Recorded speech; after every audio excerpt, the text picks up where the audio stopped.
The Living and the Dead was a helpful title for me because it kind of means everyone and it means everything. It's connected as well to living somewhere and painting my surroundings and painting, making art about things that I'm seeing all the time that are consciously or not kind of always present, you know. I've always liked the idea that a piece of work can tell a story to anyone experiencing it.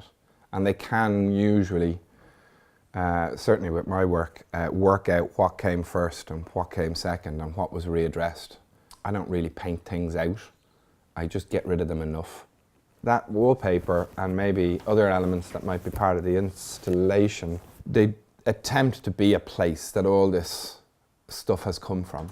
And one of the things I liked about the stripes and the rainbow is that, maybe like the title of the show, there is an element that it's everything, you know. I suppose for a lot of painters, they're making decisions about what to do next and stuff, and certainly some of those decisions are about colour. And this is not a decision about colour, because it's all the colours. I'd been listening to Under Milkwood a lot, walking around, and trying to match that with what I'm seeing and what I'm very familiar with.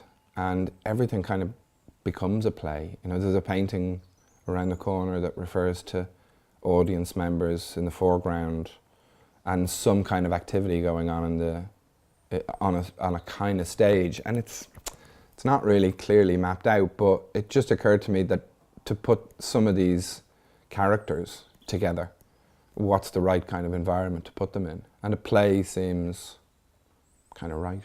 Like maybe there's something I like about what I'm thinking about with my paintings right now and the idea of theatre in general. Everybody has an understanding that this is completely unreal.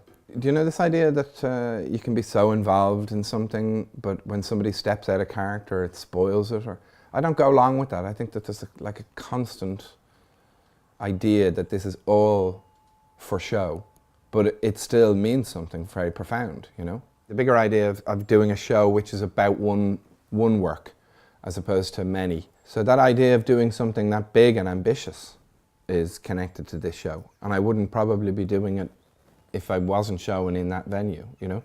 So that's kind of one of the things that it means to get the opportunity to show in Temple Bar, is that I get a chance to work for a very long time towards something that's very ambitious, you know?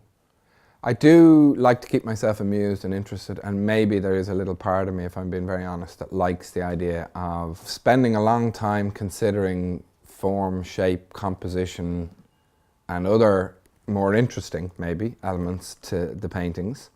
And then having made all those decisions and worked hard at them many times, many pieces of work, putting them on a wall that kind of doesn't allow people to see a lot of those decisions. Up close, it can be very aggressive visually, and I think maybe further back it could blend. I'm not sure how keen I am for anyone to concentrate on any one of these.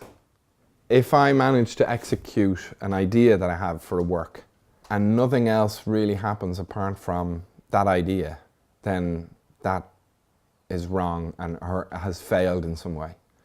But I also find that to counterbalance that if you're working on something that's based on some half-baked idea and new things happen along the way, or accidents, or you realize that it needs to change, and it needs to change this way, or because of what you painted on top of, it has a role to play in it, that some element brings something to the table that you hadn't preconceived.